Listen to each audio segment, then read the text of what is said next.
இயற்கையை பத்தி பாட்டு பாடிட்டே போறீங்களே. பாலசாமியை பத்தி சொல்றேன். அவரு பெரிய ஒரு அறிவியல் அறிஞர், இயற்கை எல்லாத்தையும் கண்டுபிடிச்சாரு. ஏக்கா ஏக்கா அவரை பத்தி நான் ஒன்று கேள்விப்பட்டேன்க்கா. அவங்க அப்பா மருத்துவத்துக்கு சேர்த்து விட்டாராக்கா. அவருக்கு மருத்துவம் படிக்க விருப்பமே இல்லையாக்கா. இயற்கை மீது ரொம்ப விருப்பம் இருந்துச்சாக்கா. அதனால அவர் தென்னாப்பிரிக்காவில் சுற்றி உள்ள தீவுகளுக்கு போய் அங்கே அந்த தீவு 2 முக்கியமான தீவு இருந்துச்சாங்க்கா. அது என்ன தீவுன்னு உங்களுக்கு தெரியுமா? தெரியாது.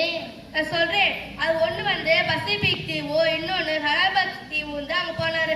பசிபிக் தீவுல அவரு மரம், செடி, கொடி, விலங்குகளை பத்தி ஆராய்ச்சி பண்ணாரு. இன்னும் அந்த ஹலாபக்ஸ் தீவுக்கும் போய் ஆராய்ச்சி பண்ணாரு. ஆனா 2க்குமே வேறுபாடு இருந்துச்சு. அதை பத்தி தான் ஒரு புக்கு பேர் எழுதினாரு. அந்த புக்கு பேர் உங்களுக்கு தெரியுமா?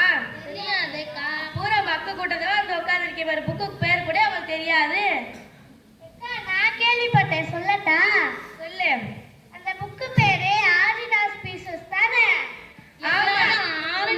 ஆரஞ்சு பழம் பீஸாவா? ஆரஞ்சு பழம் கிடையாது, ஆரிடாஸ் பீசஸ். கரெக்டாக்கா நான் சொன்னது?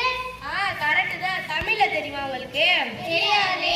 தமிழ்ல இயற்கை தேர்வு கோட்பாடுகள் அந்த புத்தகத்தை வெளியிட்டாரு. அந்த புத்தகத்துல என்ன எழுதியிருந்தாரு தெரியுமா? என்னக்கா எழுதியிருந்தாரு? அந்த புத்தகத்துல எல்லாமே இயற்கை பத்தியும் விலங்குகளை பத்தியும் எழுதியிருந்தாரு அவரு.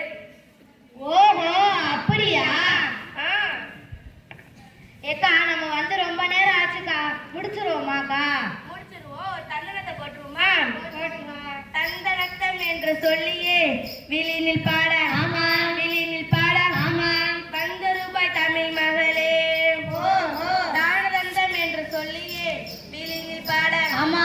விழினில் பாட. ஆமா. வந்த ரூபாய் கலை மகளே. ஓஹோ. அக்கா வரும்போது வணக்கத்தை போட்டு வந்தோம், போகும்போது நன்றியை போட்டு போயிருவோம். போட்டுருவோம். நன்றி அம்மா, அம்மா நன்றி.